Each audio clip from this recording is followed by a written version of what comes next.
Hello, everybody. I'd like to welcome you today for the slightly unusual webinar for AQR, which is not about research per se, but about three very enterprising entrepreneurs who've set up businesses that are outside qualitative research, using what they've learnt from qualitative research to do something completely different. So one by one, we're going to have Monique, and Monique heads up Relish, which is a full service agency.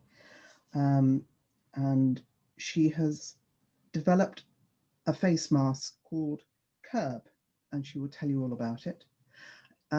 We then have Grania, who's been doing a calligraphy, letterpress printing and design for the wedding industry, which is not the best of times to be doing it, but she will tell you all about that. And we have Caroline, who is or has been working on a massage oil and scent. It's a very different product. It's one used for frail people and those with dementia who are in need of people touching them.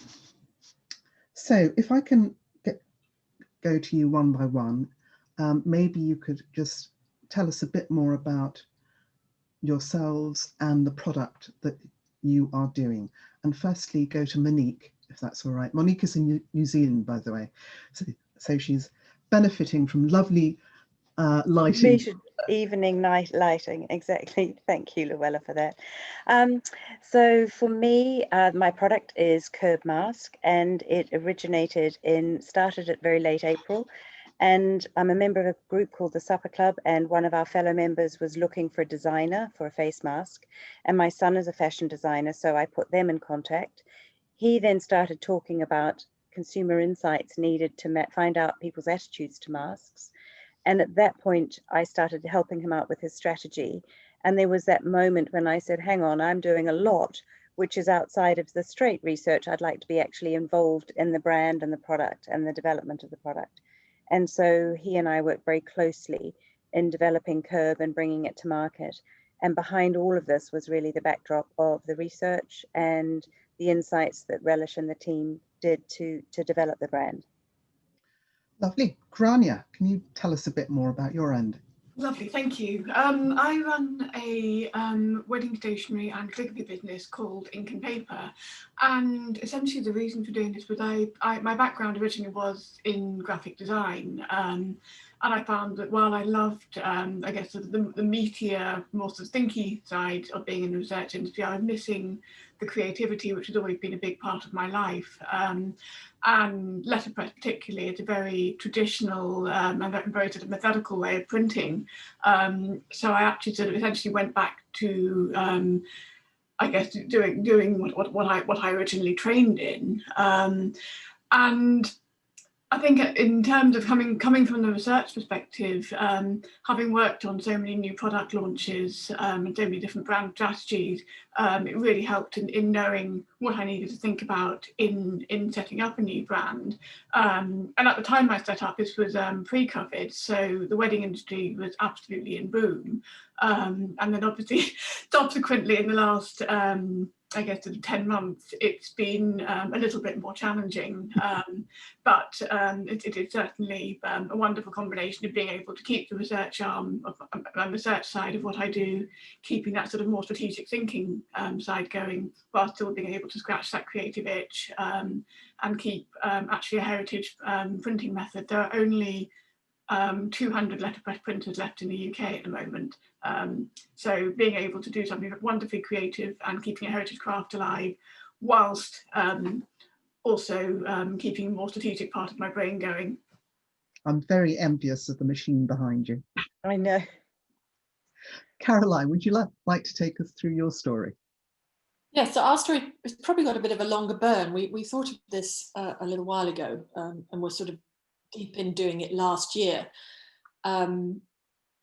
And I think I've heard Monique say before, I've always wanted to make a product. So I suppose my mind was open to that. And we, with Vivid Research with my partner, Sarah, we've worked for a chain of care homes over the last 10 years, doing various projects and got good insight into that world. And then in our personal lives, we've had sort of loss through cancer and dementia, and suddenly the whole thought of massage and connecting with older ones, which is an issue that's actually out there very strongly at the moment, sort of came to life in a light bulb moment. And we had the idea, and we had to start at the beginning. I mean, you know, Googling who makes massage oil. So we were at that stage. And then we were going to have it made in February. And then suddenly we were, well, hang on a second, this isn't, because the idea is that families, it's targeting families to be with their older ones, particularly in care homes. So something, you know, everything's shut down. Well, that isn't going to work. But then we decided we'd go ahead and do it anyway, because coming out, hopefully, you know, we want to reconnect and we want to do all of those things. So the aim is really connection, touch, encouraging people to spend time and moments together with families. So that's where it came from. Thank you. I know we're having some camera issues with Grania, so what I will try and do is to spotlight you when you come on. I'm not sure whether that will make any difference, but I will try. I'm going to go through, there are a whole list of questions which we devised beforehand, which I'm going to go through and ask you one by one. But for those who are attending, if you have any questions, please pop them through, and if they're timely, we'll try and attack them as you talk. So Monique, I know that you talked about, there she is trying to pin her, and I'm not sure whether I have. Go on here.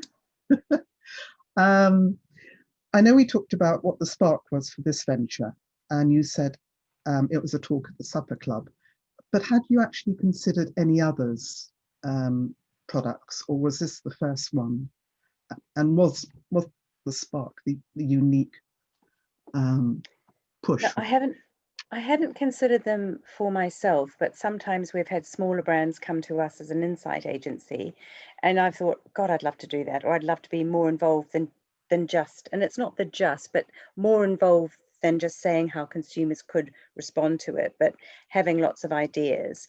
And you know, my often in my psychological profiling, I'm a trader by heart, and I was back in the day, I've been a product manager and been in brand and marketing, so I just love the idea of MPD anyway, and those are the projects that really excite me, but I haven't actually thought of any directly myself. I've done other things in the past as sort of side hustles in my career, like you know, buying and selling jewelry back to New Zealand from the UK and things like that, just because I love product and selling things, but it isn't something that's ever been a mainstay. Curb is a more serious initiative for sure in terms of entering a brand world, brand development, brand strategy, and all the elements of the marketing mix to make it a success. So what was it about this one that really sort of hit you and said, I'm going to have a go?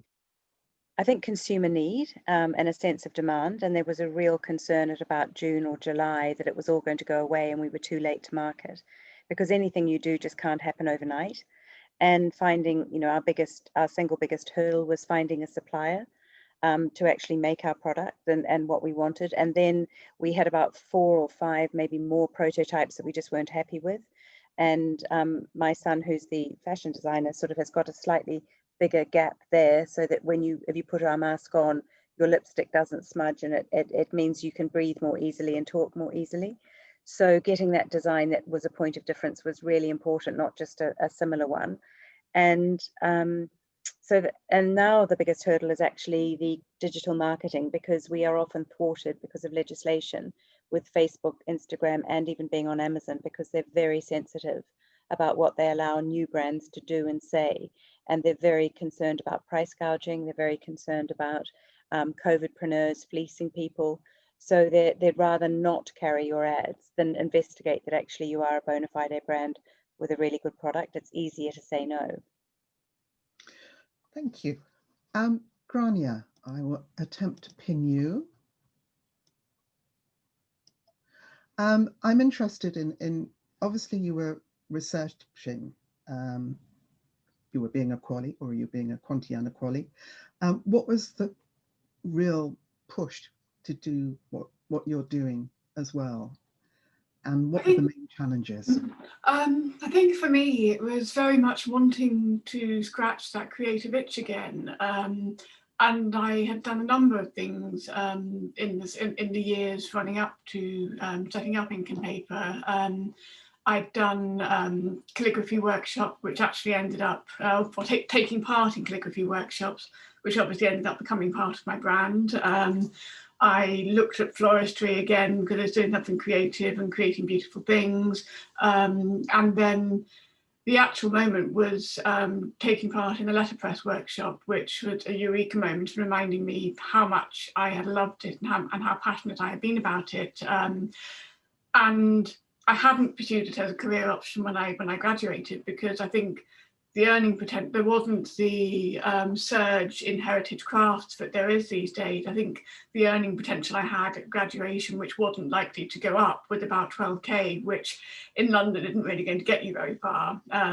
So then I looked to the other thing that I'd enjoyed, namely research. But yes, I mean, I think having had sort of a 10-year research career, I wanted to bring some creativity back into my life and find a way that was carving it out a little bit more mindfully, so it wasn't just a hobby, and so it actually had a bit more meaning to it.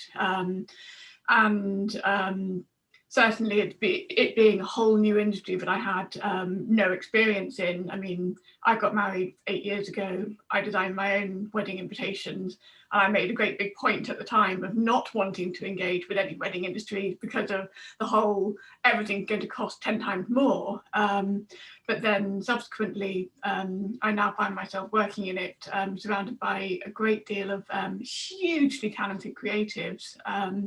And it very much sort of helps keep that sort of sense of creativity going, whilst also being able to very much sort of keep my finger in the research pie.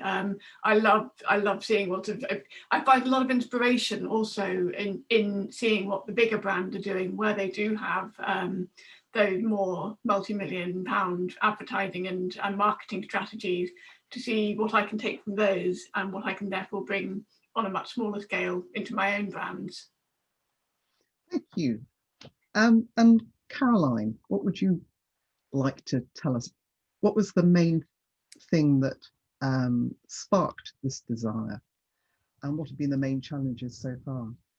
I think we just thought it was a good idea, and talked. You must have looked at many others. No, but I've always wanted, as I said, I've always wanted to make something. So I've always sat around going, why can't I think of something to do?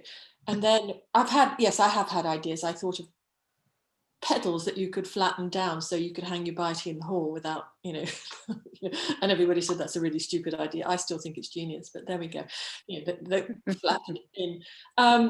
So yes, I suppose I've thought of things that have probably been a bit skew-whiff, but this seemed to meet a need, and it is not, people do, and Monique has said earlier, people do massage their parents' hands, and massage and reflexology does happen, but the idea here was, I think, slightly different, but nobody owns it. There isn't a brand, there isn't a category, and we suddenly thought, well, yes, so we think there's a need, and let's give it a go. But we thought it was a good idea. We talked to people, obviously in good research fashion, who maybe because they knew us, I don't know, but endorsed the idea. But we also went to one of our clients who is working with us at a care home, care of chain homes. I keep saying that, chain of care homes, who are trialing it for us, and we have voucher codes in with them, and we're hoping to partner more and more. So that is a real opportunity, but they were enthusiastic, so that really helped us think, well, actually we really have got something here. So what has been the biggest challenge?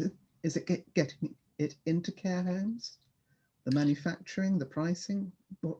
I think all of it. As I said, we literally started Googling people who make oil, and we did a lot of that, and we found somebody who could make it for us and help us craft it, but we knew people at Methodist homes anyway, so that was an in, but we have been talking to them about it. So now we're at the point of, we have got boxes and boxes. It's a bit like whiskey galore. We've got them all over the place, you know, and a shelf. But it's selling it, which is so much harder than I thought it would be. And for me, I'm not very literate on social media, so that's a double whammy. But you know, we're getting it into Christmas fairs. We've got it on Etsy. We've got voucher codes with MHA. So, but it is just hard to know how to sell something because we don't go to that point. We don't go to the commercialization point in research. And it, you know, move, doesn't it? Yeah, and you sort of, so we sat down and we did our brand house and our creative brief for the creative, the product and the box and the this and the that, and we felt very in territory that we know, and then suddenly, wallop, what do we do now? How do we price it? You know, all of those things you just mentioned, it's like, whoa, what do we do? So that's been hard, I think, and a journey of discovery. I'm interested with all of you, whether what you've learnt in the marketing and the selling and the devising of your product, you've been able to take back into your other career as qualitative researchers. Has there been I don't know, a lifting of a veil and into the other side that you will then take back? And any of you can answer that one. I'm just curious. I think the word commercialization you've just used there, Caroline, is a really good one. Is that if you have skin in the game, you have a different lens on how things are done. And rather than just which is the best creative to go with or whatever, you are seeing something through on a far more longitudinal basis. And I think as an education for all of our team, it's really useful to help see what it really entails. It isn't just giving the advice, but the ROI and how it's going to be used. And whenever we've had a little glitch or we've thought about something, or is this part of the website not working, I put it back to the team on Slack and they all come back with ideas that we then use, because I think it is so important to understand whether you're qual or quant, but as an insight specialist, that everything is about ultimately creating a successful brand means it has to be profitable. And in a way, we can shy behind the consultancy and not worry so much about the brand's profitability. But when it's landed and seeded within our team, I think it's a really good lesson for everyone to have in terms of ongoing conversations with clients that we have as well. Because it becomes personal. Yeah. But I also think, you know, concept work and innovation work and all that, I think now with this insight, I would say being more specific. Probably before we've sort of give good words and warm words, but I now have more a sense of how to, you know, make them tangible. You know, the challenge for the brand manager, you know, full of respect, product manager, full of respect, because taking that nebulous set of words and making something hard and fast out of it it was great, but it has actually concentrated my mind on how specific you need to be.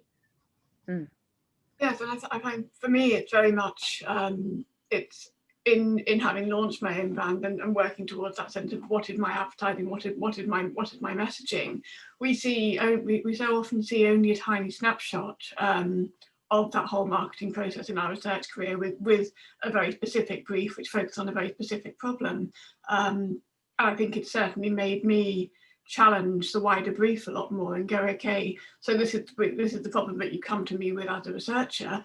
Give me some more background and some more background on from that, so getting them to scale to a much bigger picture in those briefs. And I think having had to do all that myself, I think has made me look a lot broader in how I tackle research issues now. Make me think of The Apprentice and maybe looking at training. Maybe all our training ought to be a bit more personal, to be honest. I think money's a big thing. I mean, we finance this through our research company. I don't know what Monique has done, but we started off going, well, do we go to Dragon's Den? What do we do? And, you know, we had also researched that whole side and came to understand, rightly or wrongly, but our understanding was you need a viable going proposition before you're going to get any further investment. So you've got to do that bit yourself and come back with a story and strong figures and a success story and strong figures. And then maybe, you know, you can start to look at all those avenues, but that, I mean, that was news to me. We had to find all that out at the beginning. So anyway, we've gone down the road of financing it ourselves, and if we can make a story of it and then branch out into lots of other products that we've got in the pipeline, then that will be our next thing. Should we get to that point, that would be our next thing. Mm. So is there ever a good or a bad time to Entreprend, do you reckon?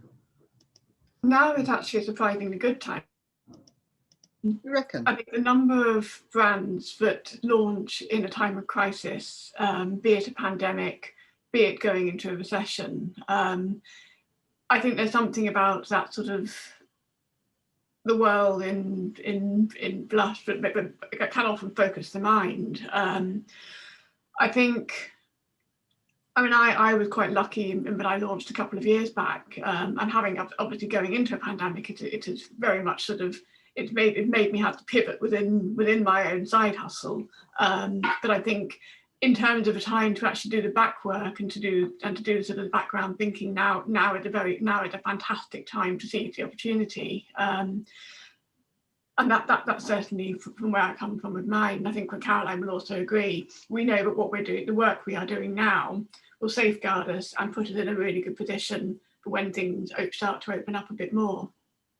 So it's giving you breathing space. It has a Thinking little, space. yeah. I think also when COVID first hit, and obviously a mask product is very COVID related, but I think it was such a devastating blow. We lost so many projects straight away because clients just suddenly didn't have that. We couldn't do focus groups face to face. Clients were wary about what was going on, and there was a real sort of downturn in business. And I think I've spoken to so many agencies, and they've all said the same, that April and May were terrible. And somehow in the middle of that kind of loss and that sense of, well, what are we doing?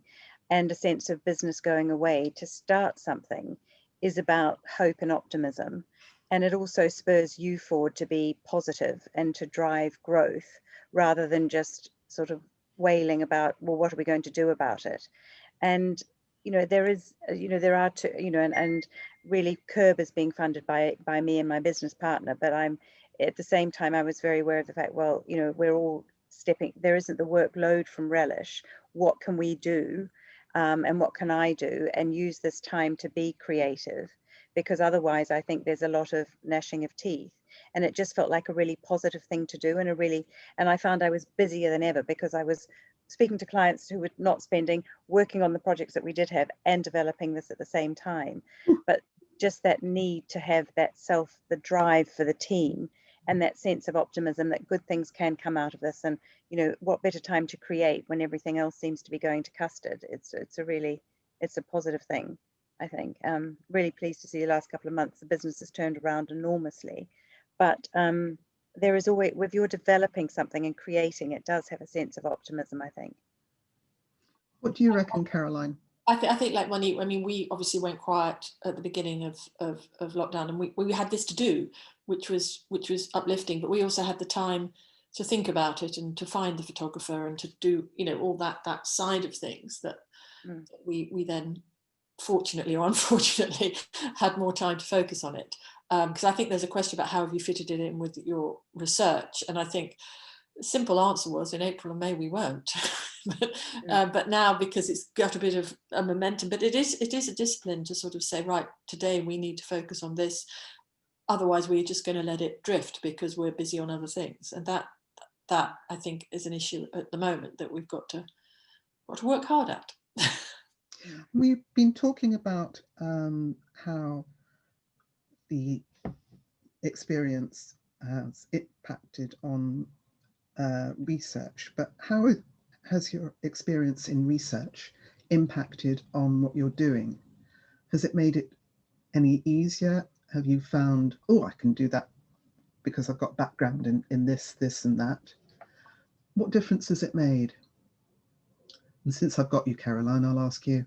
What difference has it made? I think for us, we kind of went into a very big idea, and we sort of said, no, sit down, think it through, make it single-minded, bring it back, and that's what we did. And I think we felt quite comfortable in briefing out, say we wanted a pack, we found a packaging designer in Buenos Aires, $500 for, I think, a lovely pack. But, you know, we gave her a brief, and so things like that, I think, were where we felt comfortable. But as I mentioned earlier on, then you get to this brick wall of, you've got your first 1,000 box in, you know, first 1,000 in a box.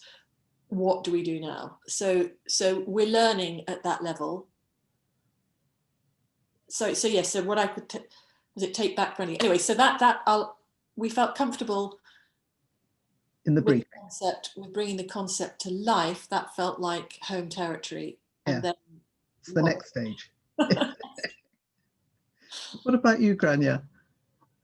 Because a lot of what I do is very, it's very much focused on the building relationship with the client in order to land the work. And for me, I think obviously being a qualitative researcher and being very skilled in knowing what questions to ask, how to ask them in order to elicit the most sort of broad church response and to get information out of them.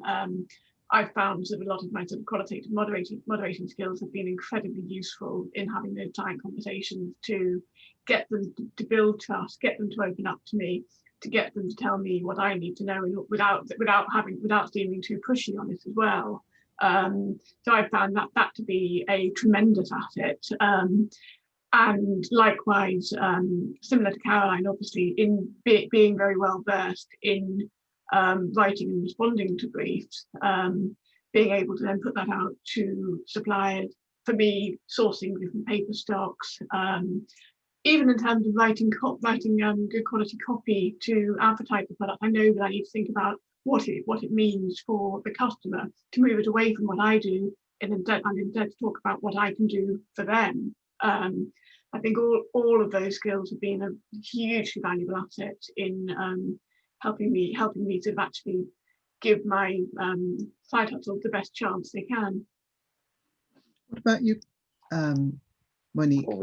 We've used research sort of right through. I think it's also the learning, like the usability research we've done has been really important because we're a direct-to-consumer brand. We're looking at the potential of retail, but we're DTC, and understanding that if 2 or 3 people say they don't get this part of a website, or they couldn't work this, or this is cumbersome, you don't think it's only 2 or 3 people, because actually those little nuggets are often what will nudge you into an easier purchase journey once people get to the site. We're actually relaunching a website in a week or so, which I think will be a lot better.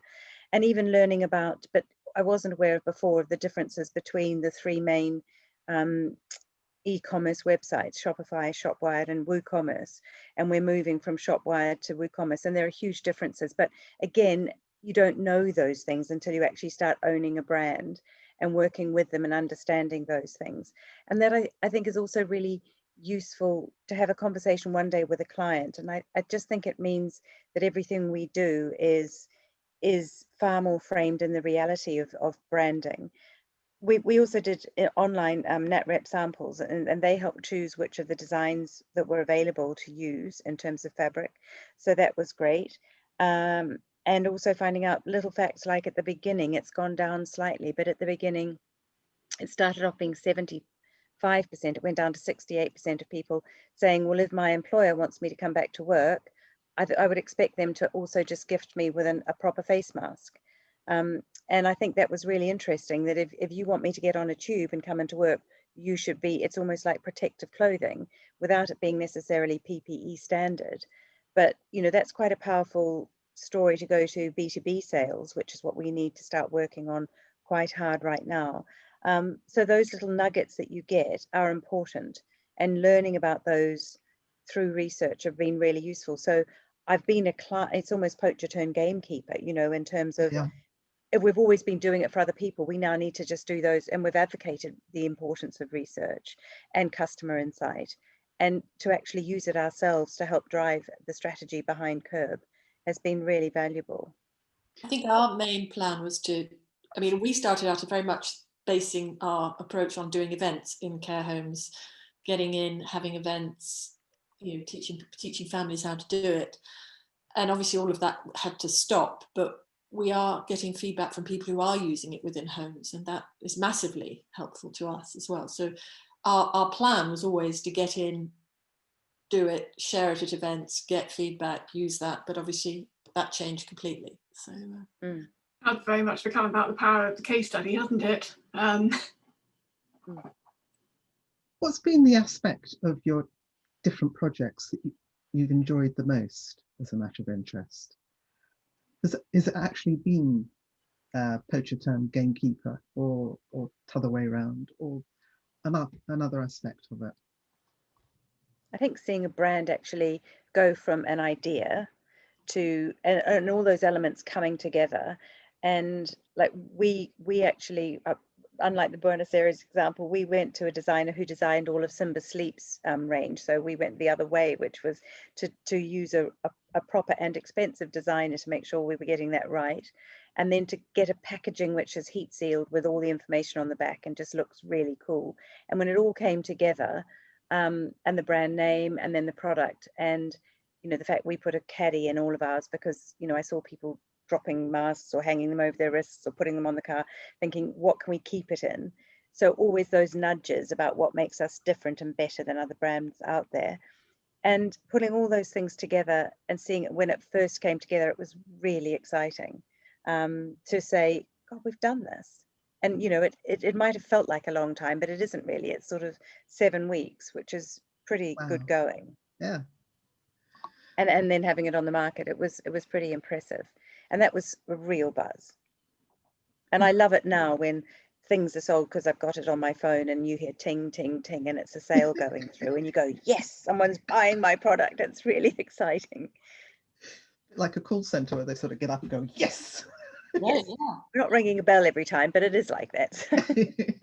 But I suppose there's different, the same points of excitement, thinking, right, we'll do it. And then getting the box out, getting delivery in a box and it being a real thing. And then selling some. And now at the moment, selling is the high point. Yeah. Absolutely. That ping in the inbox is, I think there is this saying that every time a small business gets a sale, they do a happy dance, and it is so entirely true. I think for me, I mean, having been running a wedding stationery business for a couple of years, there's also a lot of gratification in knowing that I have become very respected in my field, and actually knowing that I built that from absolutely nothing, from it not being an industry I knew, to feeling like I've got those connections. I built a luxury brand, and I have the accolades to go with it. There's a lot of great sense of satisfaction alongside of that email ping that comes with it. Similarly, I mean, as Grania said, we discovered a whole world I didn't know existed till 2 months ago, of networks of SMEs, often women, and we do know that women coming out of the pandemic were so starting all sorts of things up. But the networking and the small business groups is just amazing, and that's a whole new world to me that I sort of knew it was there, but and the link into this Christmas selling site or that Christmas selling site is extraordinary, and it is largely women, I have to say, but it is this whole new culture to me. Maybe I'm behind the curve, but anyway, that has been a great learning and a great opening of my mind's eye, I have to say. And I think that's one of the things that's come out of COVID, actually, is that sense of, orders, as every brief that goes out, we're all almost in competition with each other.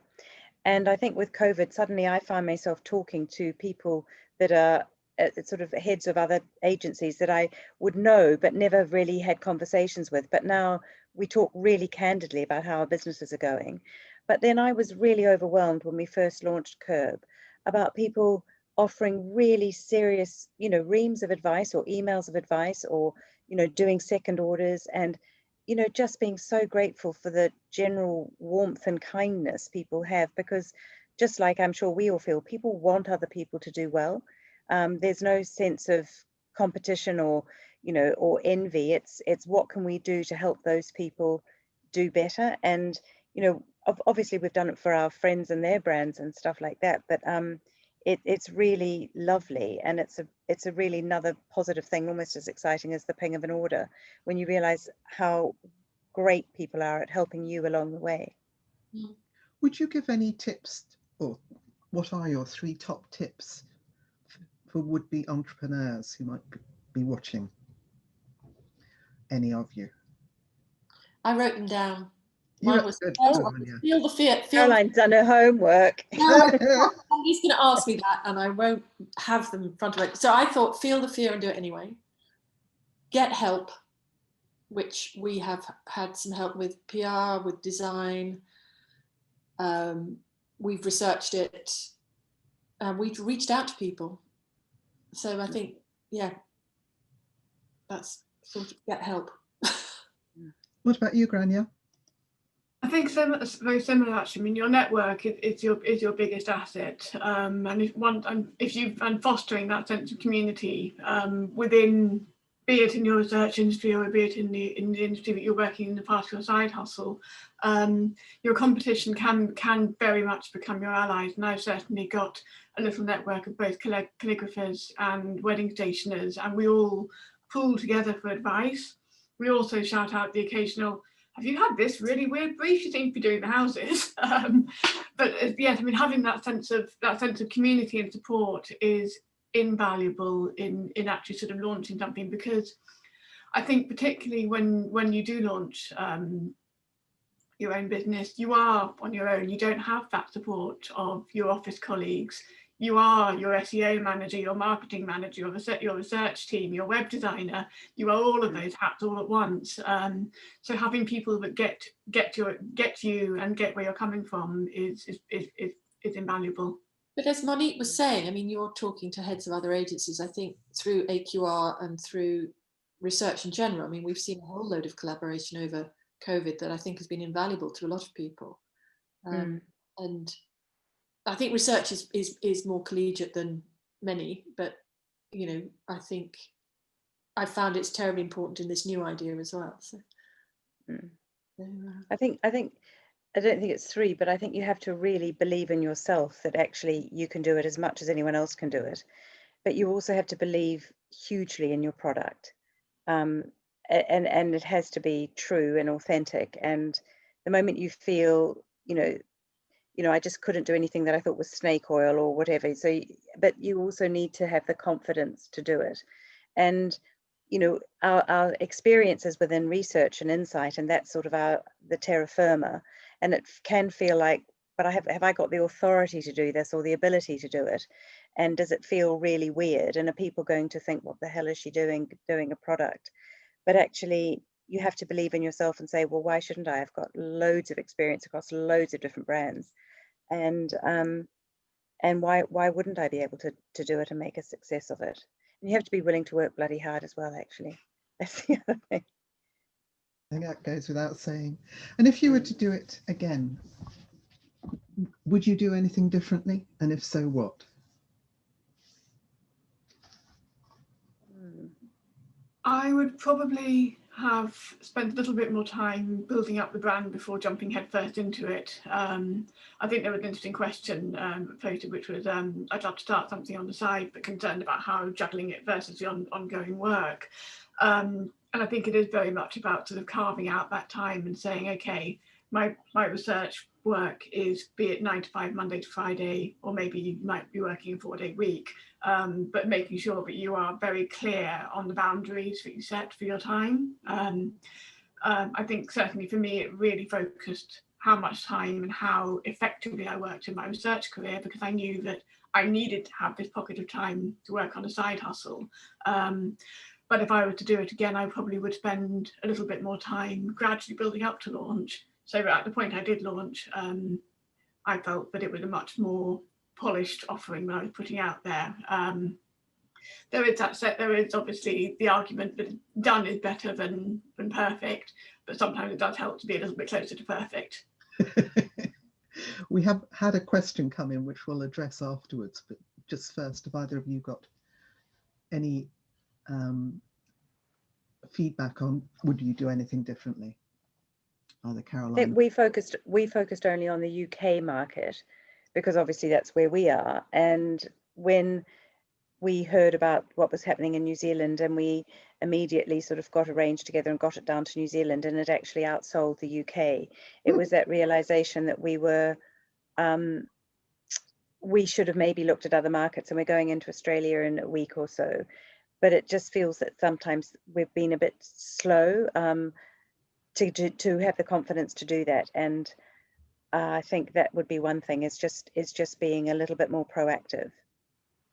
It's very difficult, I would have thought, when you're just doing something new. You set yourself what you're going to be doing, and to suddenly expand it to what you probably would advise a client to do, you suddenly think, oh yes, maybe I should have been doing this and that. Yeah.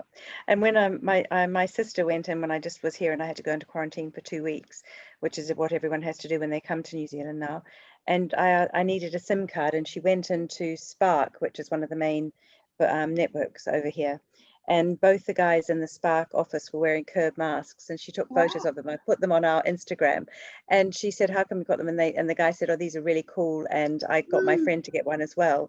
And then she said, well, they're my sister's brands, and she's over from the UK. And they couldn't believe that I was, but I put their pictures on our Instagram page. But it was just, that's the sort of thing that gives you a real buzz, to think people that, think that they said, well, we tried a couple of others, but these are by far the most comfortable. And so she came back with pictures of them, as well as my SIM card that I had to use while I was in quarantine. But that's a kind of buzz as well, really. I'm going to go and buy one after this, definitely. I'll put a discount up for AQR. Always be selling, or always be closing, or something, or whatever they say. Absolutely. We've had a question in, which is from Celia Patterson, who says, in your current ventures, have you met any naysayers? I'm sure you probably have. Who'd like to take that? I think Grania actually first, because you were the first one to actually branch out. So did you have any naysayers right at the start? Not hugely, actually. I feel very, very lucky in that. I think I've had a few raised eyebrows of why are you wanting to get involved with a craft that had its heyday or basically was starting to dry up in the 1960s. But I think fundamentally a lot of people have been really, really supportive of it. And I think the naysaying, where there was any, I think had died down when they've seen the end product and seen the quality of the product that I create, and gone, actually, no, she is doing something good. She does know what she's doing. I think a lot of the naysaying comes from an unfamiliarity, or from a place of unfamiliarity, rather than a lack of faith, so to speak. What about you, Caroline? Did you have people going, no, for God's sake, don't go there? No, not as much. No, not like that. But I mean, I think there is sort of it depends on your own experience. I mean, a lot of people, it just goes right over their heads, and they go, what? But if you are of my age, or have had family situations we're in, everybody has been extremely supportive, and what a fantastic idea. So it segments, but nobody's against. Certainly not the idea of a side business, but there are some people it just goes over their heads. What about you, Monique? No, I don't think I did. I think in the beginning I was the one that was perhaps the personal, I wanted to do the brand and everything, but I was worried about what would people think, and is this why would you do masks, and shouldn't masks be but actually the whole PPE shortage at the beginning meant that people should be using reusable, and it was a music to our ears, because I absolutely hate seeing people using disposable masks and seeing them dropped in the street, and knowing what an environmental, they're single use, they're not disposable, they are single use, they don't dispose properly. And actually, if you're not in a hospital or in a clinical setting, you should be using, whether that's hand stitched or your own mask, or a reusable or a washable mask. So I think I was my own naysayer about what will people think about, here's COVID and she starts doing masks, and is this an honourable thing to be doing? But I think they've become so ubiquitous anyway, and it just took me a while to step back from the concern of what people might think, and actually owning it and saying it's a great thing. Different reasons for you, Grania, but that's still that sense of, will people wonder what the hell I'm doing, and why are we doing this? why are we doing it now? I think you come back to the pandemic. I mean, certainly at the beginning, we parked it. We thought, well, this is never going to fly. And then I think we felt quite strongly that the mood was changing. And thought, well, then we were on track for this. Let's do it. And I say fingers crossed. It's an awful thing to say. Are we taking advantage of the mood where touch is important and connection is now more important? Sort of, yes, I hope so. But we didn't know that at the beginning. Yeah. And also, I think where older people are more important and given a greater awareness and consideration and concern than perhaps they have been given generally. So I think it's a great time to be doing it. Monique, I think we need a visual of you in a mask. Yes. Have you got one handy? I probably do. I'll go and have a hunt in my bags. No one needs them in New Zealand, so they're probably in the bottom of my suitcase. I'll just go and look. Well, don't worry in that case. No, you can keep talking and I'll have a quick hunt. There's a great picture of the mask in LinkedIn this morning. So. Grania, I was going to say, have you got an example of your wedding material? Yes, I do. I've got the entire studio full. But give me 1 second, I will dig one out. Okay. Caroline, I have got one here. Here we go. Oh, here we go. While you're doing that, that's the curb caddy that we did. Right, yeah. Which is just a little pingy thing. Yeah. And you can just tuck the mask in it like that, and it fits in your handbag or in your back pocket, and it takes a credit card. And then the masks are here, and they've got 2 shapes. So I have to make sure, and it's just very simple. But I've got lipstick on, and I'm talking quite fluent, and I wore it all the way on the plane to come over here, and no lipstick on the inside. No gap between your nose and the skin. No, because of the shape, there's a bigger gap, so it doesn't graze your lips when you're wearing it. Yeah. So that means that you can talk.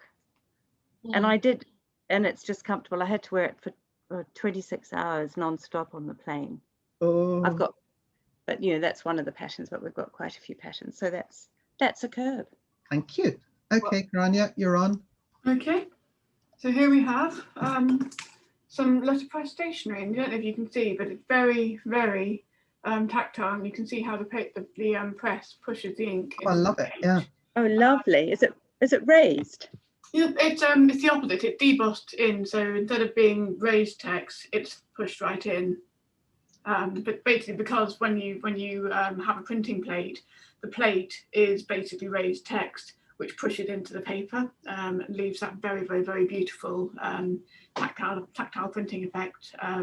So it is very popular as a luxury wedding stationery technique. Love the colour as well. Oh, thank you. Gorgeous. The texture of the paper.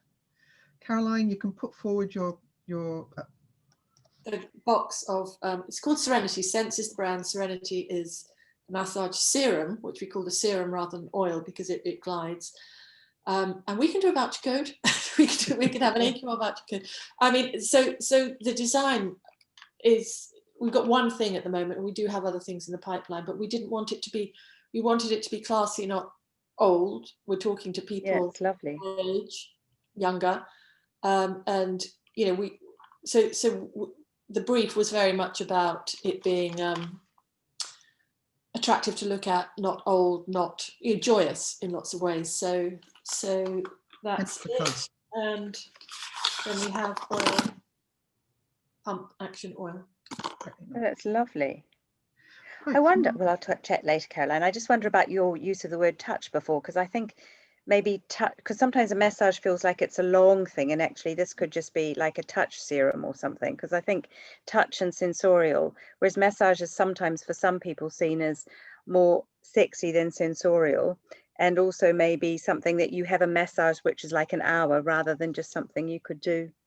And yes, I think massage, yes, and we worried about touch, and some actually, yes, we did have a naysayer who came back and said, oh, yeah, what, touch a granny, which is not a place we want to go. Or not a friend you want to have. Not a friend that we want to have, but we put instructions for how to do it simply. We went and got qualified hand and arm and feet massage. We also, because of touch, you could massage feet as well, but we didn't know how to market that terribly well. So we've done hand and arms. We've had thank yous and thank yous. Any questions before we quit? I mean, I would also We say, decided to put a voucher code up, and then we could have the AQR business forum with Monique. We could. Yeah. There's one last question in the Q&A box, which was, are we able, prepared to give a sense of how much we spent or budgeted? I haven't seen that one. Okay. What was the question? It was, are we able or prepared to give a sense of how much we've spent or budgeted on our products? In terms of bringing our brand to market and you know, not the actual cost of the product, from packaging design, branding, product design and everything, probably it would have been about £18,000 to develop the product and branding and everything. So quite an investment, but divided, and then another person which is very exciting, is wanting in, so it's become less significant individually. We probably weren't far off, and I think when we first found people who did us proposals on developing a product, I think we felt it was cheaper than we expected. But then once you add on different iterations, so I would say, gosh, I don't know, I would say probably 16, 17, 18 to have it as, and then, but that more, if you add on, then you've got to sort of have a trademark and what have you. Yeah, but for a business, and there are two of us in the business, three of us with Grania, yeah, it has been doable. And we have done it ourselves. At first we thought, oh, we'll have to go out and find capital to do this. And if I'm honest, I thought having it done was cheaper than I expected. I mean, it's a lot, but I had no idea at the beginning what it would be. Well, I'm afraid I've failed miserably in my hosting duties, because I noticed I was looking at the not at the Q&As. So Chloe had one question. Well, I think we'll do two questions from here. Are there different types of people when you're marketing and selling your products versus selling your research services? Have you had to adapt your style? And Julie's, which is specifically for Monique, and she's asking, maybe we'll start with this one first. I bought 3 curb masks off the back of seeing the webinar and loved them. My one question is whether there will be an opportunity in the future to have the pouches, which are brilliant, matching the colours of the masks you've ordered. I keep losing the black ones in the bottom of my Mary Poppins bag. So yeah, we're doing the blue. We're going to bring the next round of pouches are going to be in the sort of, it's almost like a Tiffany blue is our colour. But we can't do a match on a match because of just the stocking levels. And we're shifting everything. Our masks are actually made in Turkey. And we're at the moment looking, and which is fantastic, but Turkey won't allow any product in from China. So we're in the throes, we're nearly there with the new blue pouches, which will be great. And I realize now that the pouch was such a good idea, and so many people say that's the point of difference. But actually we should have gone for that purple, the blue, the sort of soft tealy duck egg blue from the get-go, because it would be more obvious. We were just worried that for guys it might be a bit feminine. And Chloe's question about different types of people when you're marketing, selling products versus selling your research services. Yeah, all the different kinds of people. The people, I think we know that the price of our masks, you know, we do a 3 for 2, which means that you get 3 masks for 30, so they're £10 each. But you can buy really cheap disposable or reusable recyclable masks. So we know that they're a brand that people will probably have been disappointed with disposables or realize not to buy disposables. So it's not, you know, for some people they'd be expensive, but we don't really. I guess we haven't done a segmentation of who would be buying a mask. The one thing we do know is whoever's buying now is probably buying an additional mask or replacing something they're not happy with. So we have to make sure ours is better than what they've got at the moment. Monique, while you're there, could you give your website URL where they can actually? Yep, it's www.curbmask.com. And right. I just put a thing on saying AQR 20, which will be 20% in addition. You're a star. You can offer a slightly lower discount because we offer a contribution every sale to Methodist homes. Yeah. looked into that. But Grania knows about our voucher codes. If I've got AQR, I will set one up off the back of this and should I circulate do it. AQR 15? Yeah, we'll do AQR 15. So any other questions, responses? Otherwise, I shall let everybody go because it's been a very long webinar and very inspiring, and I really enjoyed it. Thank you very much, because it's so different from what we normally do, but it's been great. So thank you very much. Well, thank you for inviting me. It's been lovely. It has been a very quick hour, even though it's almost midnight here. When are you on your way back? When do you? Saturday week. So I'll be back in the country on the 8th, which will be lovely. Right. We will see you then. Oh, we've got 4 new messages down here. Hang on a minute. Here we go. Ah, all very keen Well, on. thank you very much, everybody. And those lovely comments. That's really nice. And I'm glad someone's happy with the mask. So that's good news too. Take care, and thank you once again. Lovely seeing you all. Thank you. Bye. Thank you so much. Bye-bye.